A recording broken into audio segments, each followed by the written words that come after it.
Hey guys, Mark here, and today I'm reviewing the Mini Game Anniversary Edition Entertainment System built-in 621 classic games.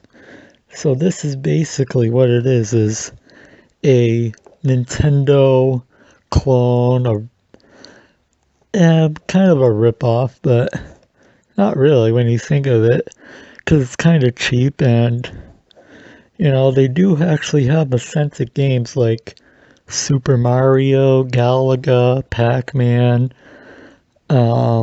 Tiny Toons, Contra, and a ton of other games on here. But this system does have obviously some homebrewed versions and hacked games, but overall it actually is a pretty good entertainment NES clone system. So we're gonna take a look at it and play a few of the games. And this system, there are multiple versions of this system out on the market, but the one that I got this for Christmas, and the one I got supports HDMI and has two controllers. So yeah, a lot of these clone NESs only have AV jacks and AV cables. So it's kind of a good thing that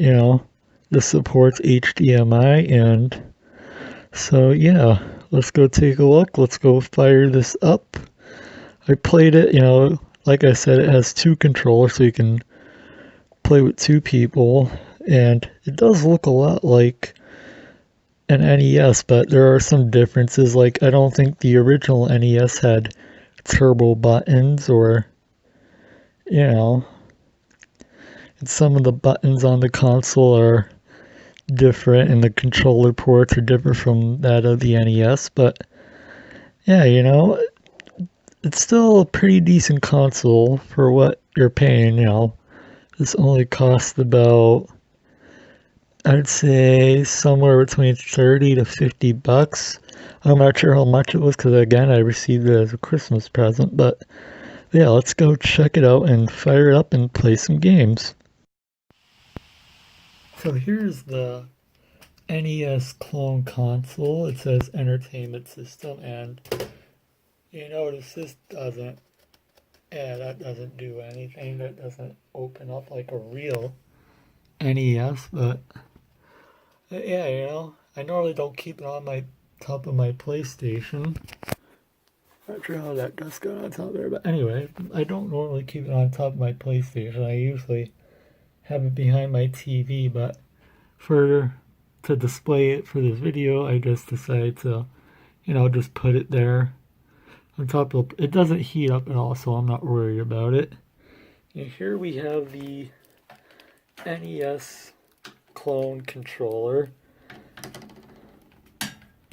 So yeah, now this, looks almost real, but I don't think it ever had the turbo buttons. But the buttons on this system and the D-pad, they do feel authentic. So, well, pretty good. I mean, they feel decent. They're playable. So yeah, let's get this thing fired up and play a few games and check it out. The power button is right here.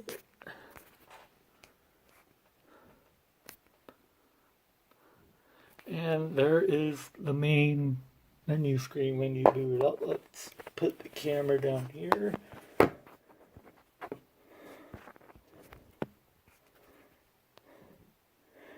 Alright, so you got your action games, shooting games, sports games, fighting games, racing games, and puzzle games. So, let's start off first of all with this classic Super Mario. I mean, can't go wrong with Mario. They have, as you can see, when you click on one of the option menus, it takes you into another menu, and gives you all these options for games that you can play. So yeah, it's nice. Yeah, fighting games, like I said, I never really got into the Teenage Mutant Ninja Turtles, but yeah, so anyway, let's jump in. Let's go back here and jump into the original Super Mario Bros. Hey, it looks real, and let's just jump in.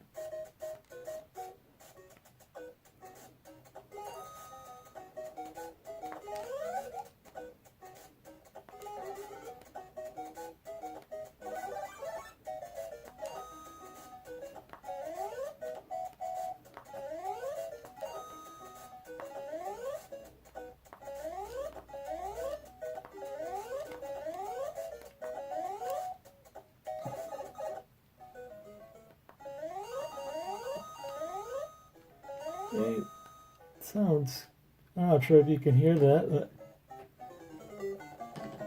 it does sound pretty good. Hey, it sounds realistic.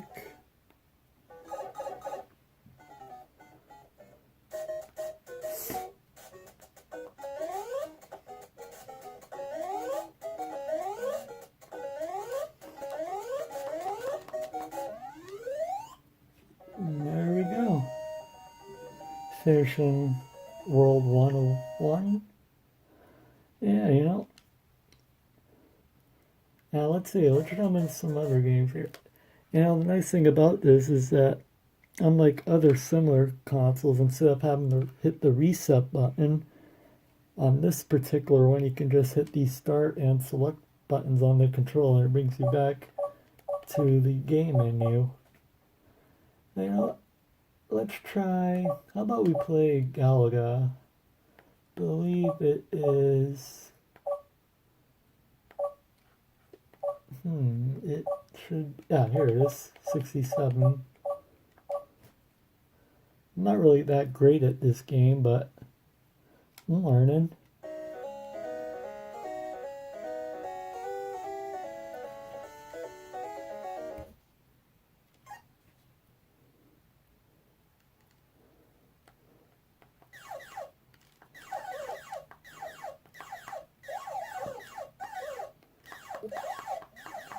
I have a lot of learning to do. I never really played this game as a kid.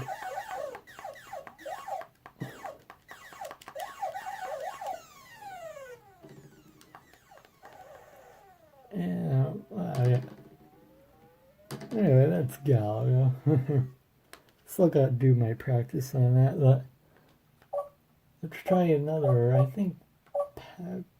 Oh, that's in a different menu. See, that's the only thing about this is that it's difficult to remember kind of where some of the games are at. So I believe Pac-Man, the real one, is toward the end. Like I said earlier, there's going to be a lot of clones and rip-offs and homebrew games, but you're still getting a lot of pretty real games and real Nintendo games. I believe this one here, 288, is the real Pac-Man.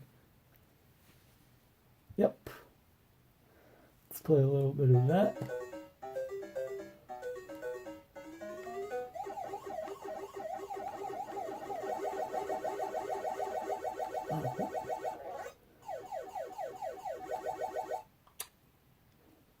Yeah. Usually better than this.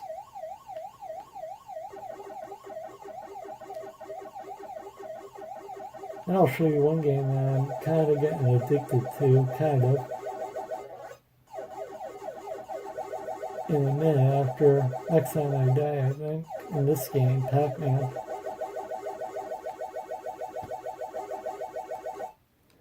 Alright.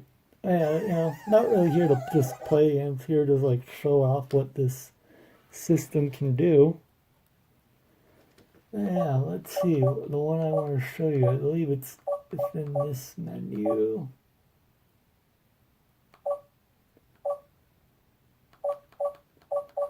If I can find it.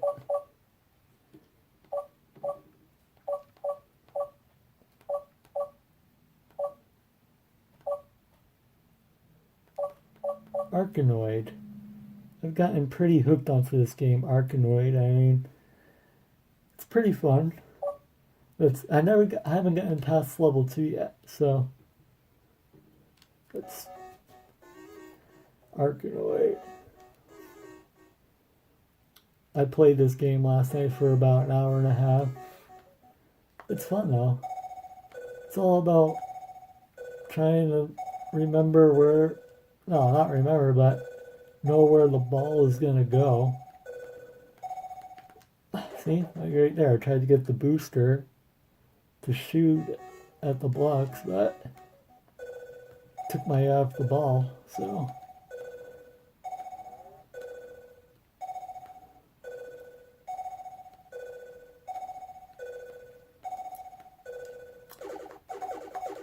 Yeah, I got the shooting booster now. Now I got, yeah. Never got past to level 2 yet, but I'm alright. It takes a lot of time, because I didn't grow up with these games. I, just play mostly. I played Super Mario and games like that, Pac-Man, but a lot of these games that I haven't played it. And look, oh, this is funny. They have, as you can see, Angry Bird, not Angry Birds. And no, this wasn't around back when the NES initially was released. It didn't come out until I think 2012, 2013. Now these first two are actually, just weird puzzles and weird games, but the third one here is actually kind of the best simulation of what the real Angry Birds game is, but I'm not going to get into that here on this video. Well, I have Teletubby and, just funny. Let's play one more game. How about, let's play the Tiny Toons game. Why not?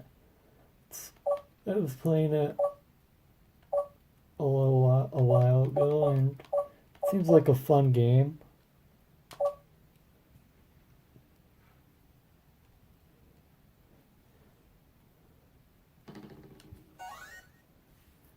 Not sure if my volume's too loud or not. Apologies if it is. Alright, let's just jump right into it.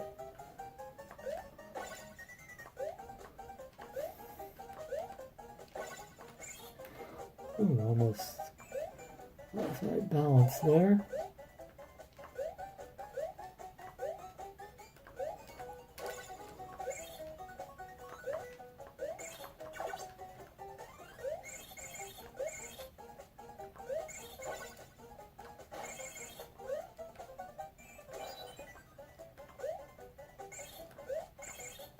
Oh. My bad. Alright, but yeah, I mean, so you see what the system can do, and, overall, I mean, for a cheap price, like I said earlier, like 30 or 50 bucks. Now, there are a lot cheaper versions of these, but those versions don't have HDMI, so this one that I'm using does have HDMI. So, I mean, you can get similar ones of these systems for like somewhere around 5 to 10 bucks if you want to use AV jacks, but you're not going to get as good of a quality, I think. But yeah, if you're a classic game collector, this probably isn't for you, but if you just, want to use this, and relive some of your old favorite games, I think this is a good system for the price. You can't hate it. Anyway, guys, that's going to wrap it up for today. Thank you for watching, and I'll see you next time.